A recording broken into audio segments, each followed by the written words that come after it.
Hey, what's happening? I'm Claudio, and today I'm going to be installing a sweet farm light we found on the Magnolia Market online from our good friends Chip and Joanna Gaines. To see what I did, stick around. Let's make it now. Our kitchen has three main lights. They aren't really that bright, especially right over the kitchen table. The style of our roof means there's no access from above, so it's a little tricky to install a new light. The first thing I did was to make sure the table was in the correct spot, which is just the right distance away from both benches. I needed to find the spot on the ceiling directly above the center of the table. To do so, I would use a plumb bob. I marked out the center point on the table and then hung the plumb bob with a string against the ceiling until it rested right above the center line. I moved everything out of the way and began to remove the board. I knew the ceiling was tongue and groove pine boards, but I had no idea how thick they were. They were basically tongue and groove 2x4s.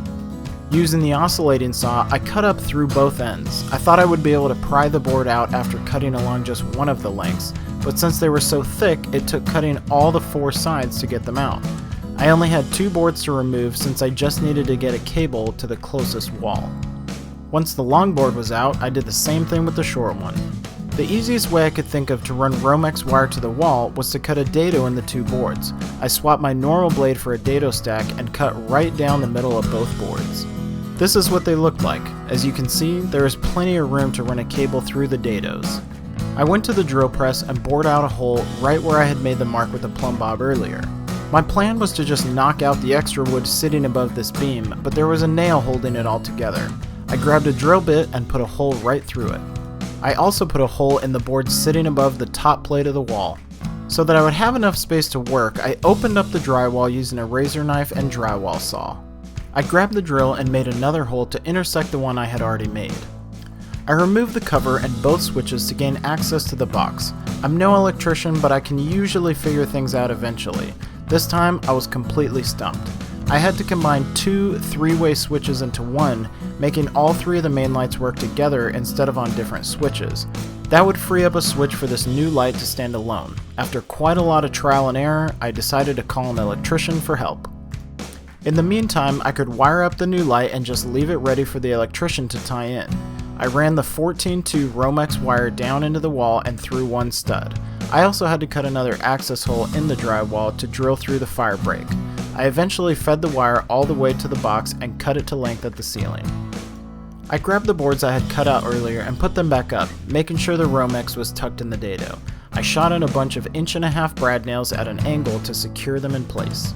The light came with a really long chain and cable, but I needed to shorten it quite a bit. My wife helped me determine the final height so I could make the adjustment. I marked the link I needed to cut with a Sharpie so I wouldn't accidentally cut the wrong one. I secured the link into the vise and cut it using an angle grinder with a cutoff wheel. I cut one side, then flipped it over and cut the other. The top length of the chain was still stuck to the ceiling mount because of a closed hook, so I heated it up with a torch, bent it open, and then removed the unnecessary chain. I hooked the mount to the new link and then reassembled the light. I rewired it exactly how it was before, just with a shorter chain and a shorter cable. Back inside, I connected all the wires on the new light to the Romex. I screwed in the mounting bracket and smashed all the wires in above the ceiling mount. Once the electrician had come and finished the rewiring, I could finish up the wall. I sanded all the patches in the drywall with a special drywall sandpaper. It works much better than regular sandpaper because the joint compound doesn't clog it up as much.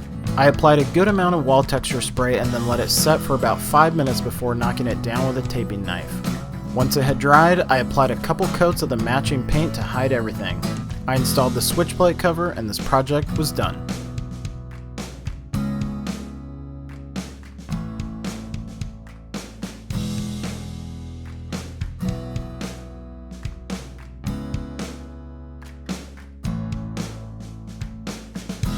Well, it's nice to actually be able to see what we're doing at the table.